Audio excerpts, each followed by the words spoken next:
हम में से बहुत सारे लोगों को गुरु नानक देव जी एंड गुरु गोबिंद सिंह जी के कंट्रीब्यूशन के बारे में तो पता है, लेकिन बाकी के गुरु साहिबान के कंट्रीब्यूशन के बारे में या तो पता नहीं है या फिर काफ़ी कम नॉलेज है।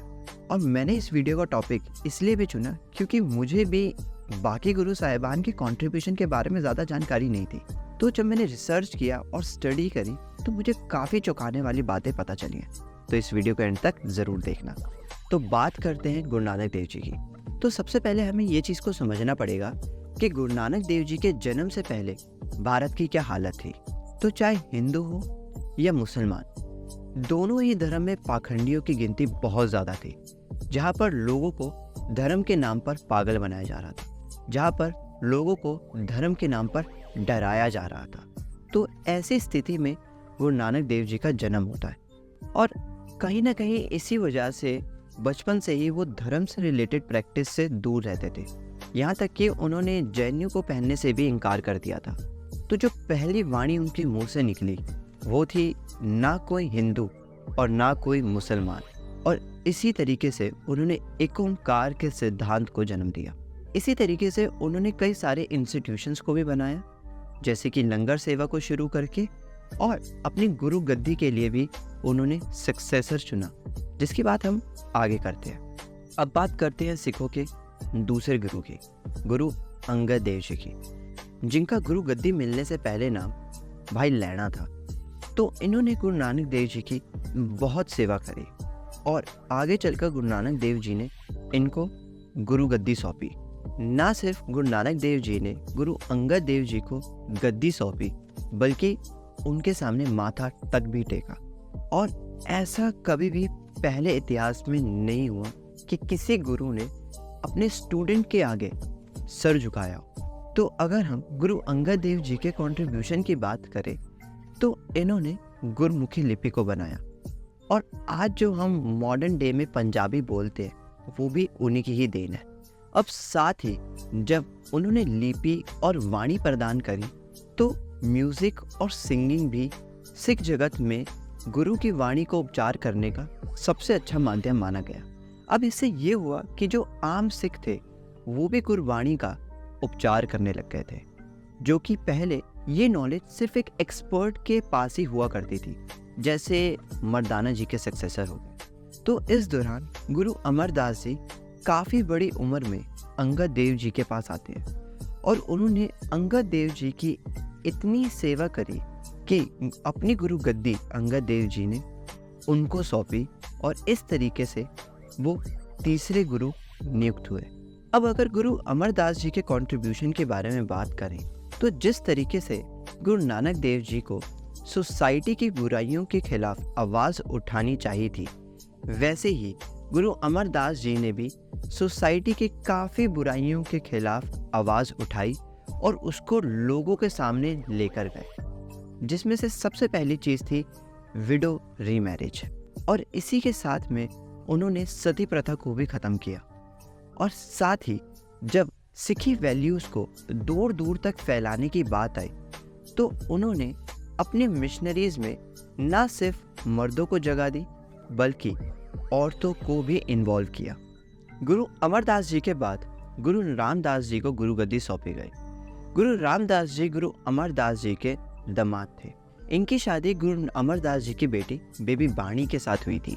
इन्होंने आगे चलकर रामदासपुर की भी स्थापना करी, जिसे आज हम अमृतसर के नाम से भी जानते हैं। साथ ही इसके अलावा इन्होंने सिंगिंग और म्यूजिक में भी काफ़ी इनोवेशंस करे। साथ ही कौन सी बाणी किस तरीके से गाई जाएगी इसके बारे में भी डिटेल में लोगों को बताना शुरू किया। तो ये सारे कंट्रीब्यूशन गुरु रामदास जी के थे। गुरु अमरदास जी ने अपने सबसे छोटे बेटे गुरु अर्जुन देव जी को अपनी गुरु गद्दी के लिए चुना।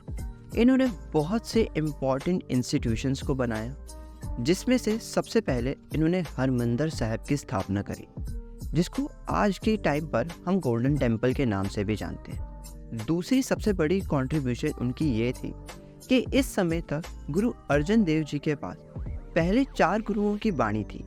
तो उन्होंने सोचा कि इन सभी वाणी को एक जगह पर इकट्ठा किया जाए और एक ग्रंथ बनाई जाए, जिसमें ना सिर्फ वो चारों गुरुओं की बाणी को ऐड करेंगे, बल्कि उन हिंदू मुस्लिम पीर पैगंबरों की भी बाणी को भी ऐड करेंगे जिनके मैसेज में सिमिलैरिटी थी।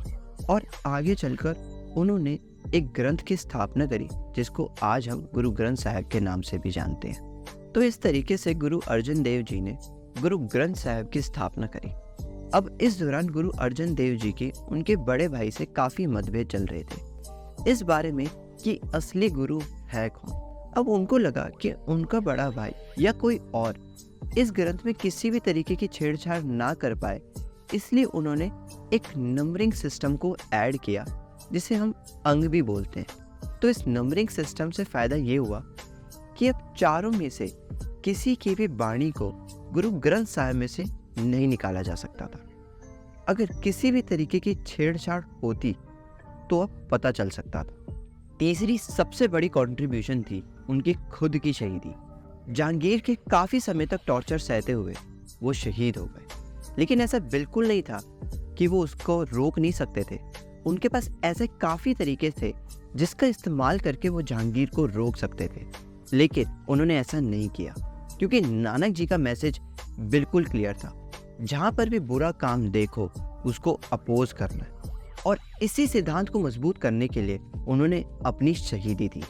सिक्स गुरु हरगोबिंद जी को काफी छोटी उम्र में गुरु गद्दी मिली और कहीं न कहीं यहीं से एक वॉरियर कल्चर की शुरुआत हुई, जहां पर उन्होंने मीरी पीरी की 2 तलवारों को धारण करना शुरू किया, जहां पे भक्ति के साथ साथ शक्ति को भी साथ लेकर चलने की बात करी, जिसकी वजह से उन्होंने हरमंदिर साहिब के सामने अकाल तख्त की स्थापना करी, जिसको पहले अकाल मोंगा भी कहते थे, जिसको जस्टिस या फिर न्याय का प्रतीक माना गया। सिखों की बढ़ती ताकत देख मुगल भी शांत नहीं रह सके और इस दौरान सिखों और मुगलों के बीच काफी मतभेद पैदा हुए, जिसकी वजह से काफी लड़ाई हुई। गुरु हरगोबिंद जी ने खुद शाहजहां का सामना काफी बार किया। गुरु हरगोबिंद जी के बाद 7वें गुरु के लिए गुरु हर राय जी को चुना गया। गुरु हर राय जी गुरु हरगोबिंद जी के ग्रैंडसन थे। इन्होंने कीरतपुर में सबसे पहला आयुर्वेदिक हॉस्पिटल की शुरुआत करी। साथ ही उन्होंने अपने दादाजी की आर्मी को भी संभाले रखा, लेकिन इस समय किसी भी तरीके की जंग नहीं लड़ी, क्योंकि इस दौरान सिखों के बीच में आपस में ही एक जंग शुरू हो गई थी, ऊंच नीच की। तो सिखों के बीच ऊंच नीच की इस जंग को खत्म करने के लिए गुरु हर राय जी ने एक सच्चे सिख की परिभाषा दी।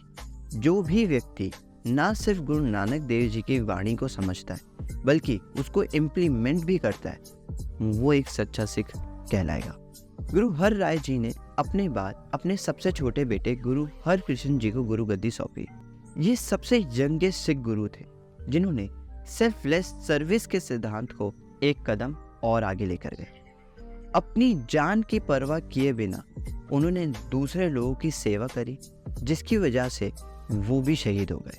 जब वो अपनी आखिरी सांसें ले रहे थे तो उन्होंने बाबा बकाले कहा, जिसका मतलब साफ था कि जो 9वें गुरु होंगे वो आपको बकाले गांव में मिलेंगे, जहां पर गुरु तेग बहादुर जी रहते थे।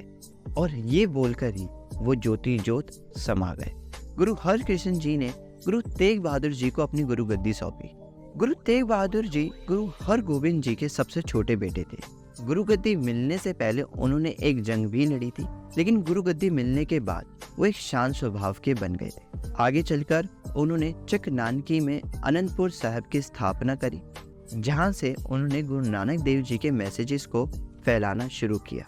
अलग अलग जगह पर जाकर उन्होंने गुरु नानक देव जी के मैसेजेस को फैलाया, सिक्खी के सिद्धांत को लोगों को समझाने की कोशिश करी, जिसकी वजह से काफ़ी फॉलोइंग उनकी बढ़ती गई और सिक्खी वैल्यूज़ का प्रचार करने के लिए जिस भी जगह पर वो जाते थे वहाँ पर एक कॉमन यूनिटी लंगर की स्थापना करते थे और इस तरीके से इन्होंने लंगर की सेवा को एक कदम आगे बढ़ाया। इस दौरान गुरु तेग बहादुर जी ने गुरु ग्रंथ साहिब जी में 116 शब्द लिखे। साथ ही ईगो, पेन, एंगर, ग्रीड से रिलेटेड काफ़ी शब्द उन्होंने लिखे। किस तरीके से इन सभी बुराइयों से ऊपर उठना है उसके बारे में भी बताया, जिसे जीवन मुक्ति का सिद्धांत कहा गया। Guru Tegh Bahadur ji, also known as the protector of humanity, श्रेष्ठ दी चादर, क्योंकि आगे चलकर गुरु तेग बहादुर जी ने जेएनयू और तिलक की रक्षा करने के लिए अपनी शहीदी भी दी। गुरु तेग बहादुर जी की शहीदी के बाद गुरु गद्दी गुरु गोबिंद सिंह जी को मिली, जो कि सिखों के आखिरी 10 गुरु थे। यहाँ पर उन्होंने खालसा पंथ की स्थापना करी, जहाँ पर स्पिरिचुअलिटी के साथ साथ संतों को योद्धा भी बनाया। तो गुरु गोबिंद सिंह जी की तलवार जितनी तेज चलती थी, उतनी ही तेज उनकी कलम की रफ्तार थी। इसलिए उन्होंने कई सारी वाणियों का उच्चारण किया, उनको गुरु ग्रंथ साहब में भी ऐड किया और अपनी गुरु गद्दी गुरु ग्रंथ साहब जी को सौंपी। आखिर में चाहे गुरु नानक देव जी हो या फिर गुरु गोबिंद सिंह जी, और इन सब के बीच जितने भी सिख गुरु हैं उनमें कोई भी फर्क नहीं है। अक्सर हम गुरु नानक देव जी को एक शांत स्वभाव का समझते हैं और गुरु गोबिंद सिंह जी को एक योद्धा की नज़रों से देखते हैं, लेकिन ये चीज़ को समझना पड़ेगा कि गुरु गोबिंद सिंह जी की तलवार और गुरु नानक देव जी की बाबर बाणी में कोई फर्क नहीं है।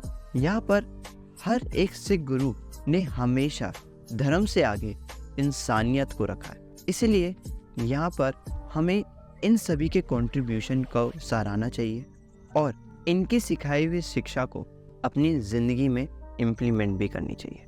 So comment section is always open for your opinion. अगर आपको लगता है कि मैंने किसी भी सिख गुरु के कंट्रीब्यूशन को मेंशन नहीं किया या मेरे से गलती से मिस हो गया, तो आप कमेंट में मुझे बताइए और मेरे साथ साथ हम सभी लोगों को बताइए। अगर आपका कमेंट्स अच्छा हुआ तो हम उसको पिन ज़रूर करेंगे। So in the end, for more वाणी like this, subscribe this channel now.